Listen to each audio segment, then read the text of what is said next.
As one of the UK's biggest and most diverse healthcare organisations, Cardiff and Vale University Health Board is a very busy place to work and provide care. Sometimes it can feel as if your voice won't or can't be heard. But it is essential that everyone knows the importance of speaking up when things don't feel right, and have the confidence that their voice will be heard and action will be taken. The Health Board understands how hard it can be to speak up, but knows how vital it is that staff feel they can do so, if and when the time comes. The staff in the organisation are our eyes and ears. They're the people that really understand what the quality of care is that we're providing to our patients and how we as professionals are behaving. So we need to hear their voice. We need to be sure that we're getting it right. Now, we've got good processes and systems in the organisation where people can report incidents and raise concerns, but actually if they're not working and people are not getting and receiving responses from their line managers, then it is very important that they don't give up, that they keep on raising those issues so that we can try and get it right and we hear their voice. When people do raise concerns or notice something that isn't right, it can only improve the care that we're delivering, and I think that we should always strive to do that. What we need to do is to reinforce the message that it's about improving care.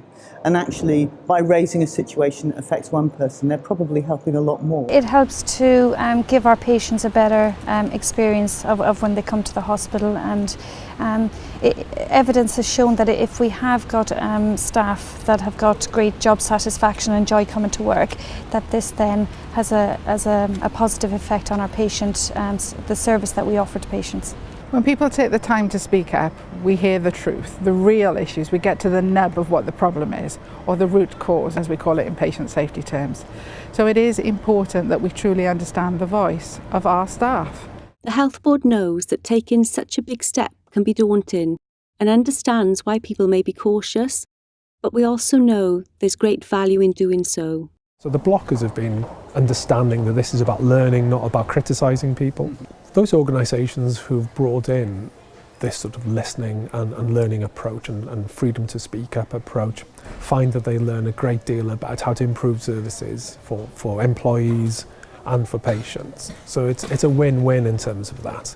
So the benefits can be for staff on what they call staff engagements, the staff can feel part of the organisation a bit more, and that encourages positive behaviour such as raising concerns. So it's a virtuous circle. The core principle is learning from employees. If you think about the number of employees working in Cardiff and Vale Health Board, for example, several thousand at any one time, the amount of learning possible from those is immense. The freedom to speak up, evidence that we've been informing the Health Board around is how can you build a system that best ensures the staff raise their concerns, and then when they do raise their concerns, that those concerns are responded to. Unfortunately, I think there's a stigma attached to speaking up. If there is a problem, one should speak up, not for your own gain, but for the patient's safety. And that's all there is. There is nothing personal about it. You do the right thing for the patient. We're under no illusion how difficult that is. And people really do believe, and things like the Francis reports make it very clear to us, that actually raising concerns is not an easy thing to do. But it is a really important thing to do. And as a nurse, it is very important, in line with your code of conduct, that you raise those concerns. You have a duty of care to do that. But nobody will really know what it's like to raise concerns until they actually try it. And we have a duty as employers to listen to those voices and respond appropriately. And we know we have had some success through the safety valve process where people have been confident and comfortable to raise concerns and seen those concerns come to a positive conclusion. I've met with staff even after the process, and it can be difficult depending on how we treat them, how quickly it happens, the communication.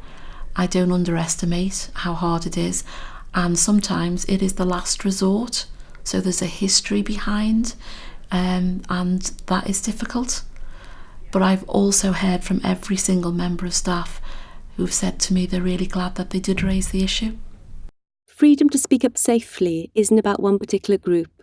It's the responsibility of each and every member of staff, students and volunteers, anyone playing a role or helping us provide care. It doesn't matter how experienced or senior you are, raising a concern can sometimes be difficult, so you need support. Often it's the people, in the coal face that are the people who recognise that. And not just, our expert clinicians, healthcare support workers, they're very closely working with the patients, and sometimes they have the ear of the patient, and that patients will raise things with them that they might not with our more senior colleagues because they feel they're too busy or too removed from them individually. Everybody's important. It isn't about one individual. It's about everybody working for the same good. It sounds quite twee on occasions, but it isn't. It's about us all working hard to improve the outcomes for our patients, but also to make it a great place to work, because that's what we all want, isn't it? Speaking up doesn't have to be about life and death situations or never events. Small things can have a big impact on patient care. It can also make the difference between a good and a great place to work. When there is something significantly wrong or in the way of patient safety or a whole team morale being affected, it is essential to speak up. Inevitably, things happen and the right action gets taken because the incident is so serious. I think the problem lies with the smaller incidents that happen many a day, maybe across the board, across different hospitals, but are not attended to in a timely manner. And because of that, they stack up and lead to much more grave mistakes in the longer run. That's why I think it is equally essential that people speak up. If there is a genuine concern, it can also be rectified at a very early stage, and that would, in the long term, only be a gain-gain situation in patient care. It is important to remember that if you do need to speak up, you won't be the first. I've had lots of people over the course of many years come to me with all sorts of issues. And I do think there's a bit of a cliche about having an open door to your office, but I think it's really important that people feel that they can directly raise something with you, talk to you. The vast majority of people who come to me because they are concerned, they feel there's something that isn't quite right, they're not quite sure what to do about it.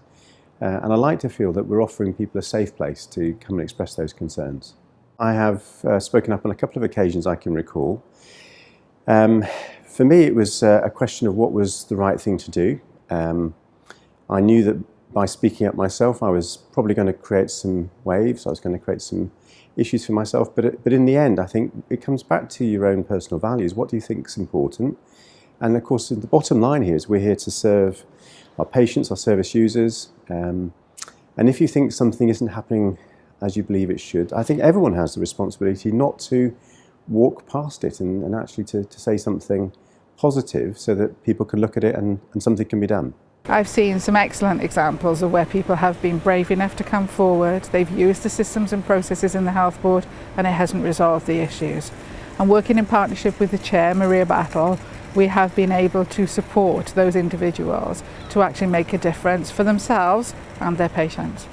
If you do feel the need to speak up, there's plenty of advice and support on how to do it. And there are processes now from the Freedom to Speak Up.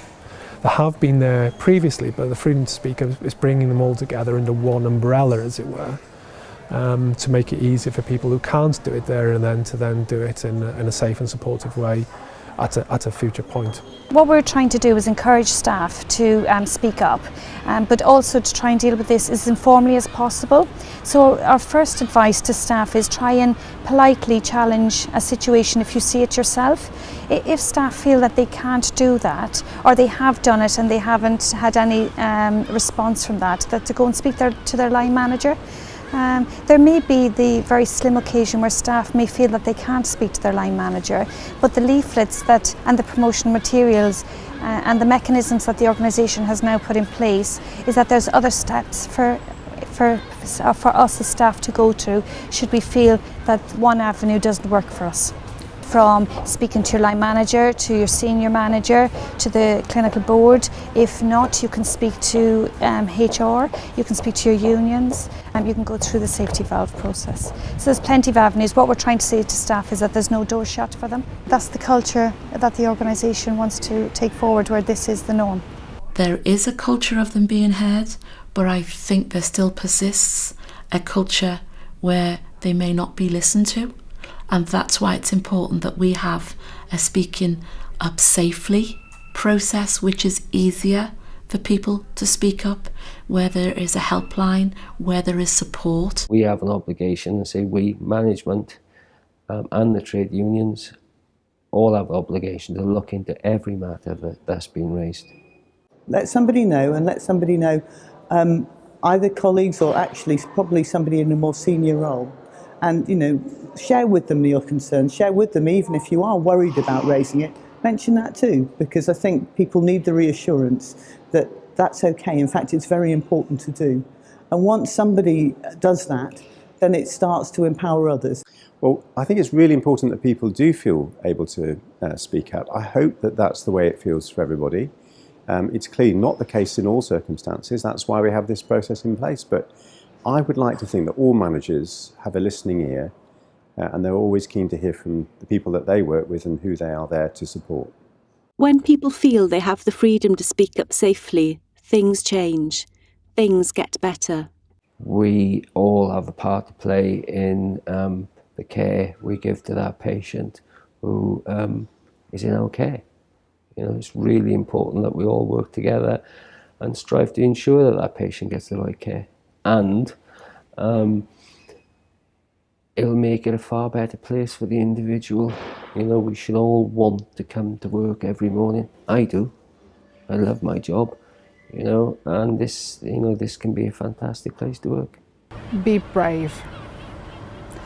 If you were the patient, if this was you or one of yours, and you didn't feel that what was happening around that patient or in that environment of care, where care is being delivered, is right, then you need to speak out. Because if it's not good enough for you and yours, then it's not good enough for any other patient. And that's the time to speak out. I want this to be a listening organisation, an organisation that actually resolves issues, fixes them and makes things happen, so we're never in the place that we've heard those awful stories and that awful human suffering.